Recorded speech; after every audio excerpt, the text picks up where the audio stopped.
Whoa. I'm running short of words right now, but I cannot afford this because I have to speak. Thank you so much for all the love, for all the warmth. Thank you for accepting me. Thank you very much.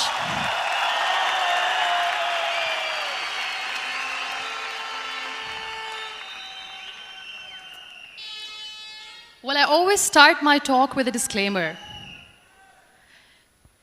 And that disclaimer is that I've never claimed to be a motivational speaker. Yes, I do speak, but I feel more like a storyteller because wherever I go, I share a story with everyone. Well, it is a story of a woman whose perfectly imperfect life made her who and what she is today. It's the story of a woman who, in pursuit of her dreams and aspirations, made other people realize that if you think that your life is hard and you're giving up on that because you think your life is unfair, think again. Because when you think that way, you are being unfair to your own self. It's the story of a woman who made people realize that sometimes problems are not too big. We are too small because we cannot handle them.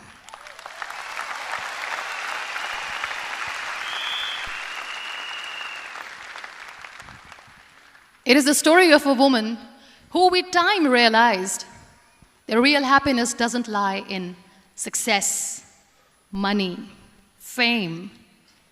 It lies within. Real happiness lies in gratitude. So I am here, and I'm going to share the story of that woman. That is my story. The story of gratitude.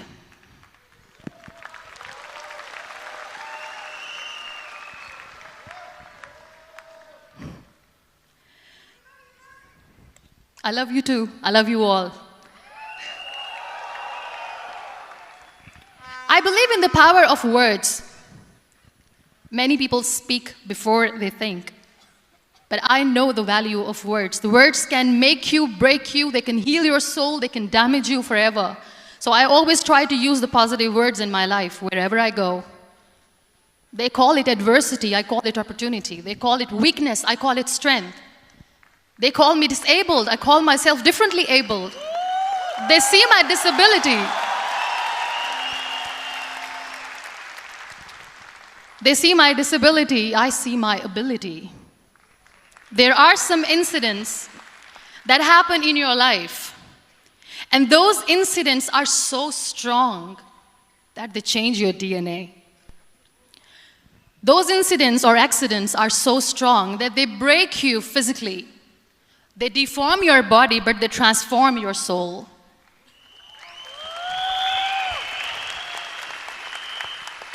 Those incidents break you, deform you, but they mold you into the best version of you. And the same thing happened to me.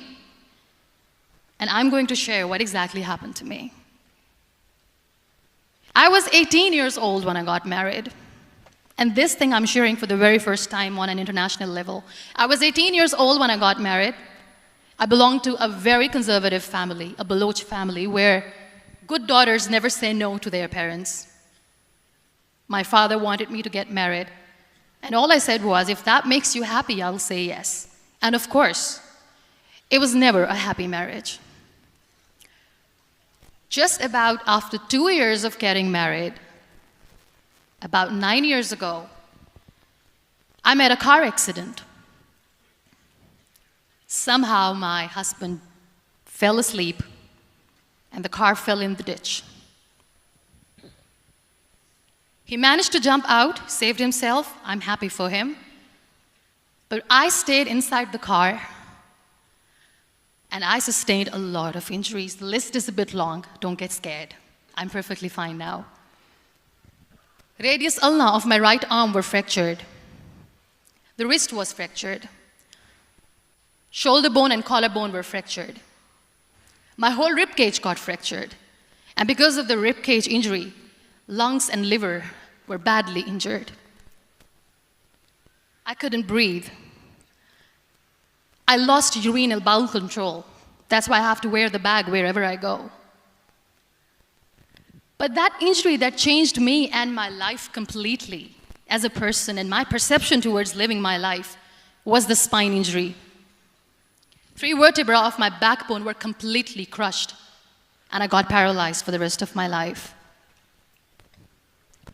So this accident took place in a far-flung area in the outskirts of a very small province, Balochistan, where there was no first aid, no hospital, no ambulance. I was in the middle of nowhere in that toppled car. Many people came to rescue. They gave me CPR. They dragged me out of the car. And while they were dragging me out, I got the complete transection of my spinal cord. And now there was this debate going on. Should we keep it here? She's going to die. Where should we go? There is no ambulance. There was this 4-wheeler Jeep standing in the corner of the street. They said, put her in the back of the Jeep and take her to the hospital, which is 3 hours away from this place. And I still remember that bumpy ride. I was all broken. They threw me at the back of the Jeep and they rushed me to the hospital. That is where I realized that my half body was fractured and half was paralyzed. I finally ended up in a hospital where I stayed for 2.5 months. I underwent multiple surgeries. Doctors have put a lot of titanium in my arm. There's a lot of titanium at my back to fix my back. That's why people in Pakistan call me the Iron Lady of Pakistan.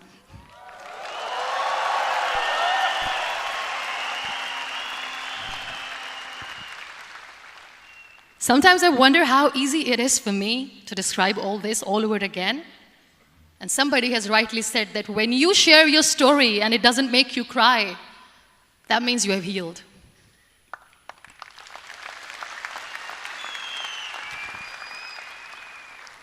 Those 2.5 months in the hospital were dreadful.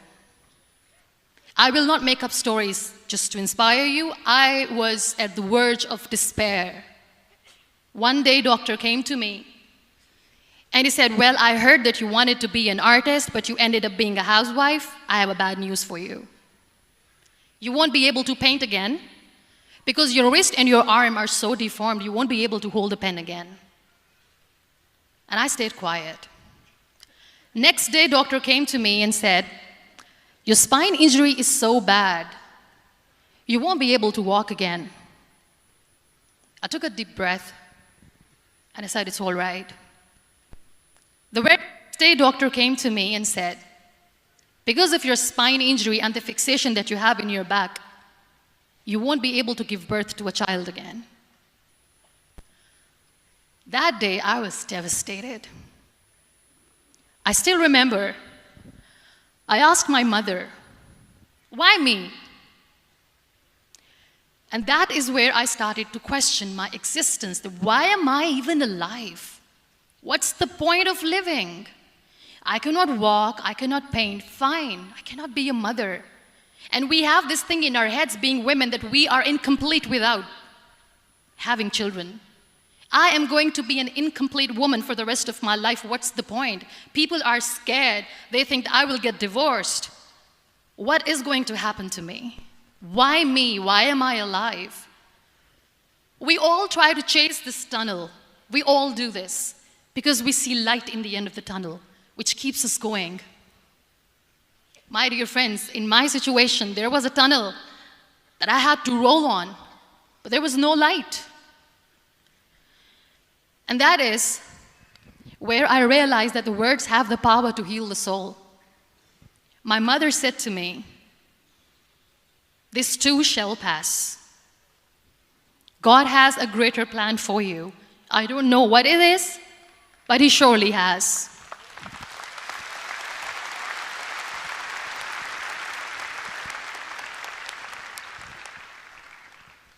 And in all that distress and grief, somehow or the other, those words were so magical that they kept me going.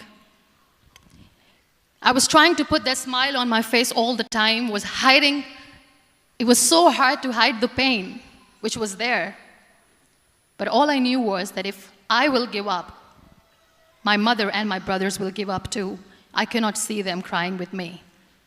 So what kept me going was, one day I asked my brothers, I know I have a deformed hand, but I'm tired of looking at these white walls in the hospital and wearing these white scrubs. I'm getting tired of this. I want to add more colors to my life. I want to do something. Bring me some colors. Bring me some small canvas. I want to paint. So the very first painting I made was on my deathbed, where I painted for the very first time. It was not just an art piece or just my passion. It was my therapy. What an amazing therapy it was. Without uttering a single word, I could paint my heart out. I could share my story. People used to come and say, what lovely painting, so much color. Nobody could see the grief in it. Only I could. So that's how I spent 2.5 months in my hospital, crying, never complaining or whining, but painting. And then I was discharged, and I went back home. And I went back home, and I realized that I have developed a lot of pressure ulcers on my back and on my hip bone. I was unable to sit. There were a lot of infections in my body, a lot of allergies. So doctors wanted me to lie down on the bed straight for not 6 months, for not 1 year, for 2 years. I was bedridden, confined in that one room, looking outside the window, listening to the birds chirping, and thinking maybe there will be a time when we'll be going out with the family and enjoying the nature. That was the time where I realized how lucky people are, but they don't realize. That is the time where I realized that the day I'm going to sit, I'm going to share this pain with everyone to make them realize how blessed they are, and they don't even consider them lucky. There are always turning points in your life. There was a rebirth day that I celebrated. After 2 years and 2.5 months, when I was able to sit on a wheelchair, that was the day when I had the rebirth. I was a completely different person. I still remember the day I sat on the wheelchair for the first time, knowing that I'm never going to leave this, knowing that I won't be able to walk for the rest of my life. I saw myself in the mirror, and I talked to myself. And I still remember what I said. I cannot wait for a miracle to come and make me walk. I cannot sit in the corner of the room crying, cribbing, and begging for mercy because nobody has time. So I have to accept myself the way I am. The sooner, the better. So I applied the lip color for the first time.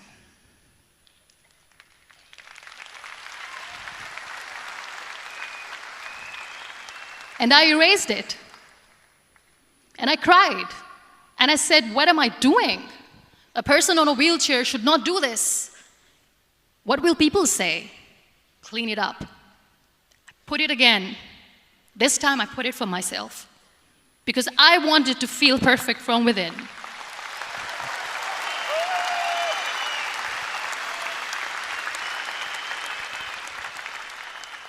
And that day I decided that I'm going to live life for myself. I am not going to be that perfect person for someone. I am just going to take this moment and I will make it perfect for myself. And you know how it all began? That day I decided that I'm going to fight my fears. We all have fears. Fear of unknown, fear of known, fear of losing people, fear of losing health, money. We want to excel in career, we want to become famous, we want to get money. We are scared all the time. So I wrote down one by one all those fears. And I decided that I'm going to overcome these fears one at a time. You know what was my biggest fear? Divorce. I couldn't stand this word. I was trying to cling on to this person who didn't want me anymore, but I said no. I have to make it work. But the day I decided that this is nothing but my fear, I liberated myself by setting him free. And I made myself emotionally so strong that the day I got the news that he's getting married, I sent him a text that I'm so happy for you and I wish you all the best. And he knows that I pray for him today.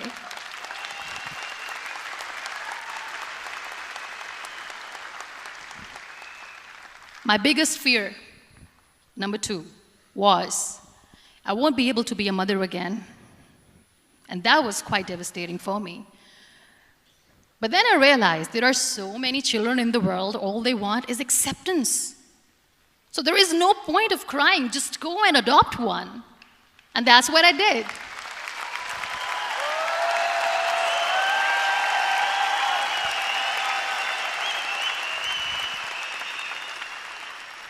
I gave my name in different organizations, different orphanages. I didn't mention that I'm on a wheelchair, dying to have a child. So I just told them that this is Muniba Mazari and she wants to adopt a boy or girl, whatsoever, but I want to adopt a kid. And I waited patiently. 2 years later, I got this call from a very small city in Pakistan. I got a call and they said, "Are you Muniba Mazari? There is a baby boy and would you like to adopt?" And when I say yes, I could literally feel the labor pain. I said, yes, yes, I am going to adopt him. I am coming to take him home.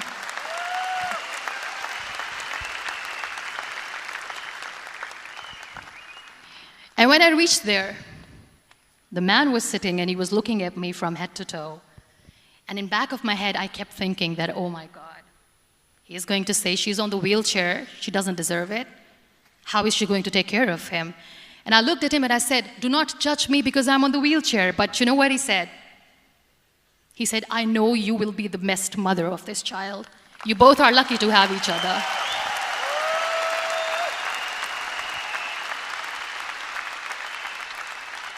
And that day, I was 2 days old, and today he's 6.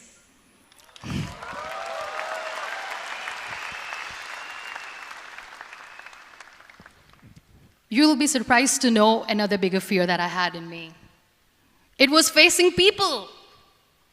I used to hide myself from people. When I was on bed for 2 years, I used to keep the door closed. I used to pretend that I'm not going to meet anyone, tell them that I'm sleeping.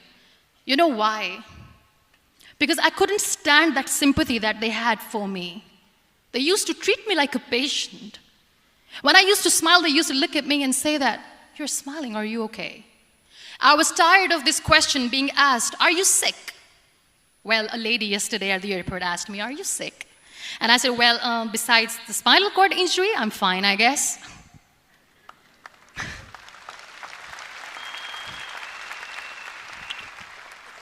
But those are really cute questions. They never used to feel cute when I was on the bed. So I used to hide myself from people, knowing that, oh my God, I'm not going to see that sympathy in their eyes. It's all right. And today I'm here speaking to all these amazing people because I have overcome the fear.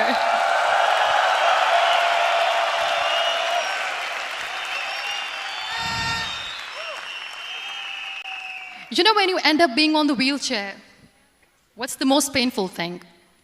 That's another fear that people on the wheelchair or the people who are differently abled have in their hearts, but they never share. I'll share that with you. The lack of acceptance. People think that they will not be accepted by the people because we, in the world of perfect people, are imperfects. So I decided that instead of starting an NGO for disability awareness, which I know will not help anyone, I started to appear more in public. I started to paint. I always wanted to. I have done a lot of exhibitions. I'm Pakistan's first wheelchair-bound artist. I have done a lot of modeling campaigns, different campaigns for brands like Tony and Guy.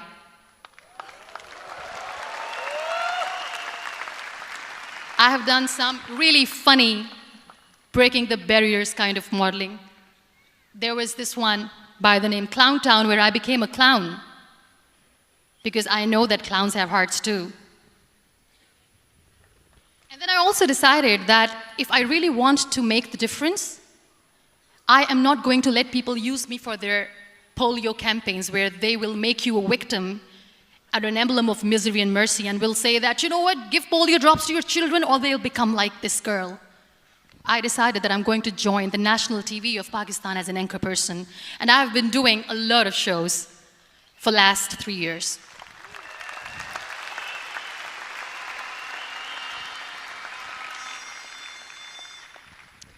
So when you accept yourself the way you are, the world recognizes you. It all starts from within. Thank you.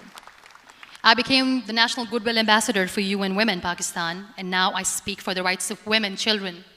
We talk about inclusion, diversity, gender equality, which is a must. I was featured in BBC 100 Women for 2015. I'm one of the Forbes 30 under 30 for 2016. And it all didn't happen alone. You all are thriving in your careers. You have bigger dreams and aspirations in life. Always remember one thing. On the road to success, there is always we, not me. Do not think that you alone can achieve things. No. There is always another person who is standing behind you, maybe not coming on the forefront, but behind you, praying for you and supporting you. Never lose that person. Never.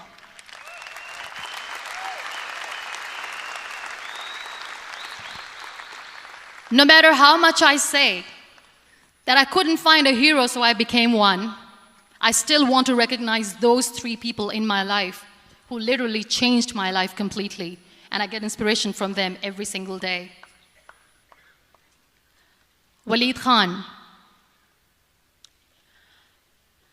Many people know about the terrorist attacks in Pakistan. We have lost many people. And I'm sharing this with a very heavy heart because we actually have lost a lot of people in this huge turmoil of terrorism. These people are barbarians. They do not see people. They're even worse than animals. They have killed people in mosques. They have killed people in churches, temples, even in schools. There was this terrorist attack in Army Public School, Peshawar, where these terrorists entered in an examination hall and they killed our children. And in that attack, that day, this beautiful boy, Waleed Khan, who was my hero, my real-life hero, was the proctor who was taking care of the students, was keeping an eye on the students. Those barbarians shot him 3 times in the face, 5 times on his body, and he fell down. I was asked to give a talk in the school after a week of that terrorist attack. With a very heavy heart, I went there and I spoke. We sang a few national songs. I thought that maybe I've done my part, but deep inside, it was killing me. I could see children injured. I could see children sitting on the wheelchairs, looking at me, wondering, what next? What was our fault? Just because we were here to give examination, we have been shot. So many people, so many children lost their friends. Their classrooms were empty. The next day they went to the classroom. So this kid, Waleed Khan, I was asked that he is in a hospital right now, and you have to go and see him and motivate him and tell him that it's going to be okay. And when I saw Waleed Khan coming on the wheelchair for the first time in front of me, face was all deformed. His leg was fractured, his arm was fractured. He couldn't talk, he lost his teeth. He cannot sneeze, he cannot smell. He cannot eat. And I kept thinking, what should I say? That everything is going to be all right? No, nothing is all right. And while I was juggling with the words, what to say, what not to say, this beautiful child, Waleed Khan, came to me and he said, "Are you Muniba Mazari?" I said, "Yes." He said, "Baji, let's take a selfie."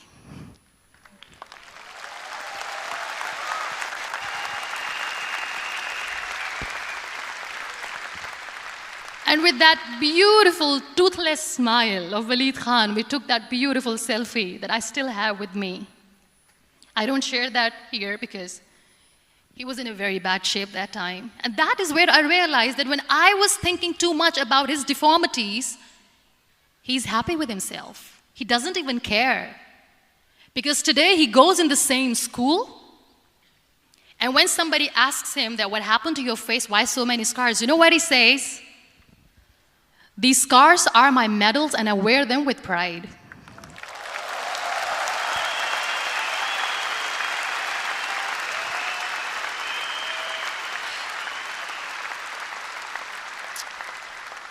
And how beautifully he says the terrorists wanted me not to study. I am going to study. I will become a doctor one day. And this is my way of taking revenge from those terrorists.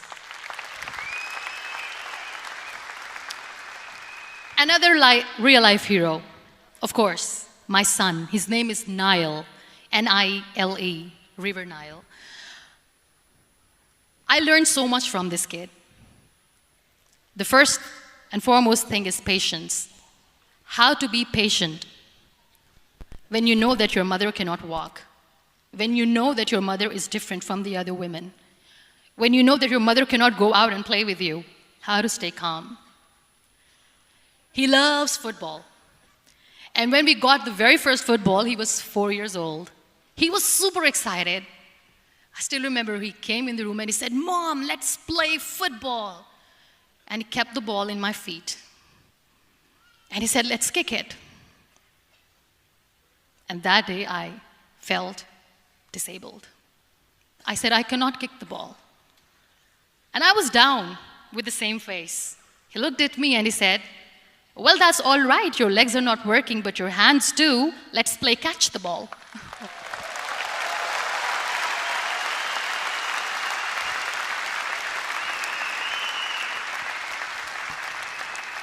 You know what? That day he made me realize that when you think your glass is half empty, come on, your glass is half full.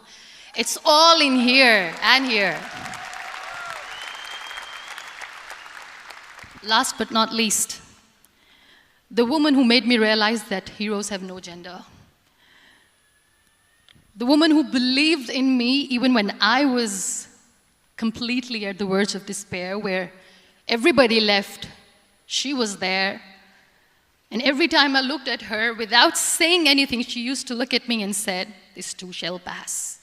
God has a bigger plan. And one day you will say that, oh my God, that is why God has chosen me." She never cried in front of me. She has always said that there will be haters, there will be naysayers, there will be disbelievers, and then there will be you proving them wrong. My mother.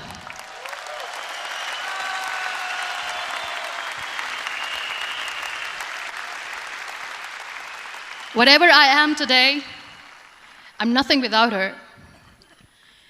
I'm nothing without her.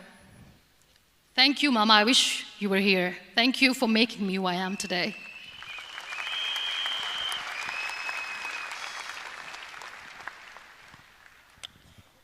You know what? We human beings have a problem. Out of many problems, there is one more, and this is a self-created one. We always expect ease from life. We have this amazing fantasy about life. This is how things should work. This is my plan. It should go as per my plan.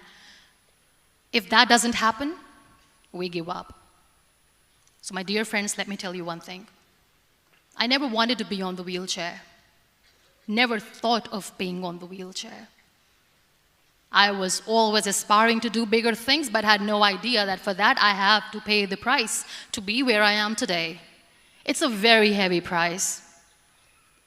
This life is a test and a trial, and tests are trials are never supposed to be easy. So when you are expecting ease from life, and life gives you lemons, then you make the lemonade, and then do not blame life for that, because you were expecting ease from a trial. Trials make you a stronger, better person. Life is a trial, and with time you realize that.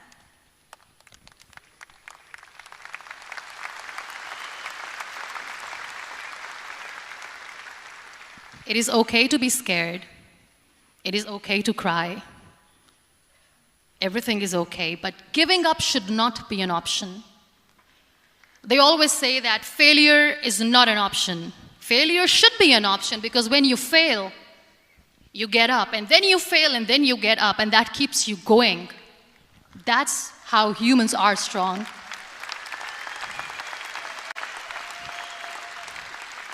Failure is an option, should be an option, but giving up is not. Never. We have this thing in minds. We call it perfection. We want everything perfect.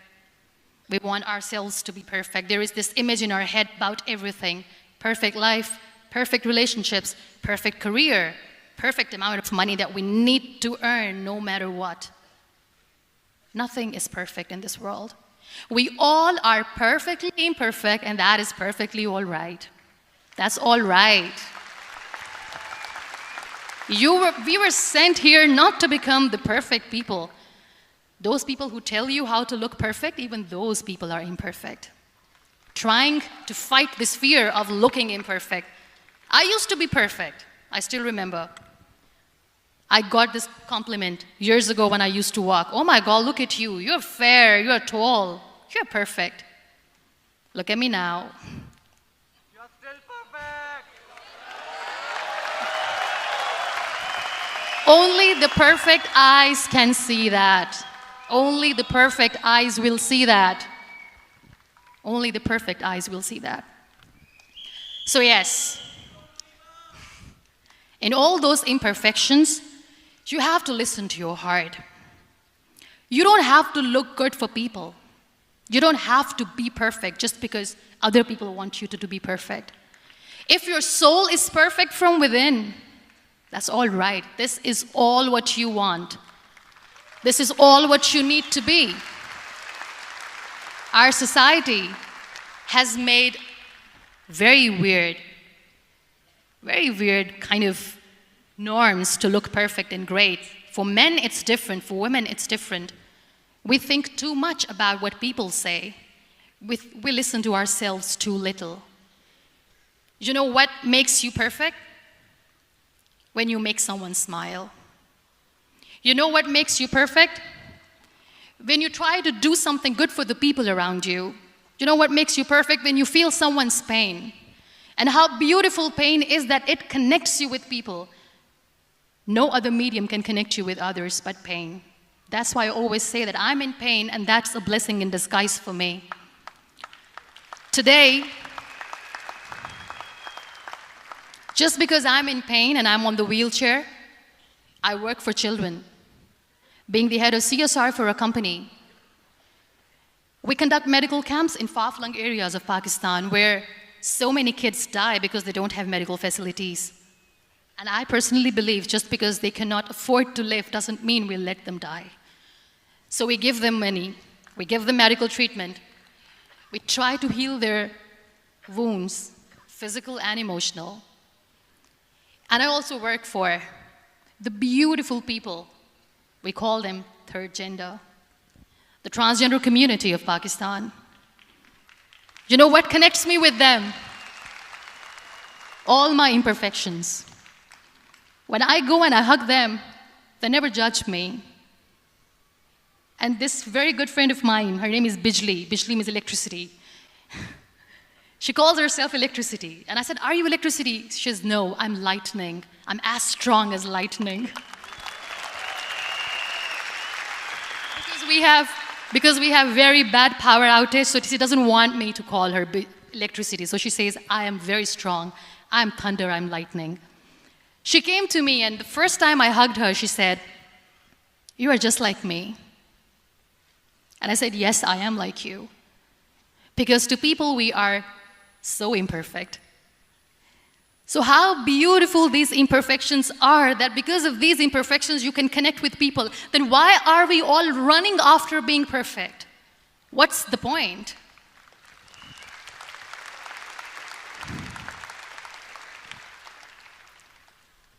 Every time I go in public, I always smile. There's always a big toothy smile on my face, and people ask me, don't you get tired of smiling all the time? What's the secret? I always say one thing, that I have stopped worrying about the things that I have lost, the people that I have lost. Things and people who were meant to be with me are with me. And sometimes, somebody's absence makes you a better person. Cherish their absence. It's always a blessing in disguise. I always say that people are so lucky they don't even realize. You must be thinking, okay, you're lucky in what sense? Well, the breath that you just took was a blessing. Embrace it.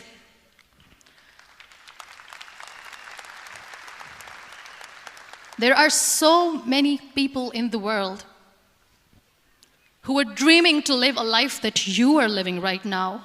You have no idea. Embrace each and every breath that you are taking. Celebrate your life. Live it.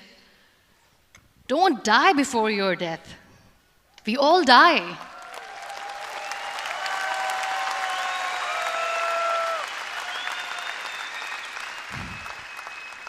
We live this one routine of a day for 75 years and we call it life. No, that's not life. If you're still thinking why you have been sent here, if you're still juggling with the concept of why you are here, you haven't lived yet. You work hard, you make money, you do it for yourself. That's not life. You go out, you seek for people who need your help, you make their lives better. You become that sponge which can absorb all the negativity, and you become that person who can emit beautiful, positive vibes. And when you realize that you have changed someone's life, and because of you, this person didn't give up, that is the day when you live. Always.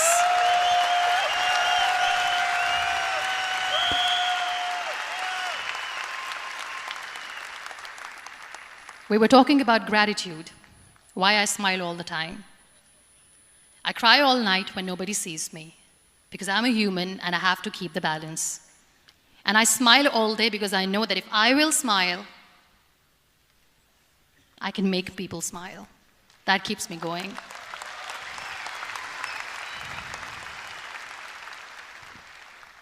Be grateful for what you have, and you will always, always end up having more.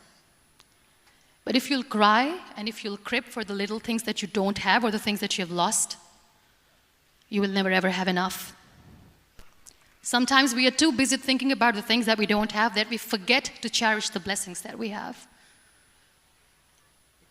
I'm not saying that I'm not healthy and that makes me unlucky, but yes, it is hard.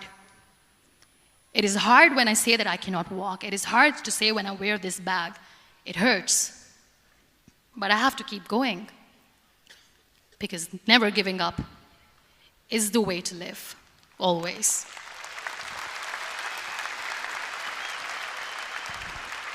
So I'll end my talk on a very short note.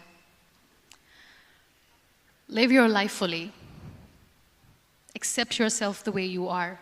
Be kind to yourself. Be kind to yourself. I'll repeat, be kind to yourself, and only then you can be kind to others. Love yourself and spread that love.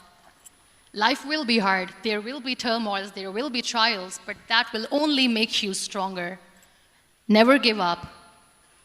The real happiness doesn't lie in money or success or fame.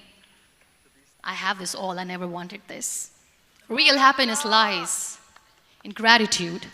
So be grateful, be alive, and live every moment. Thank you so much, everyone. Thank you.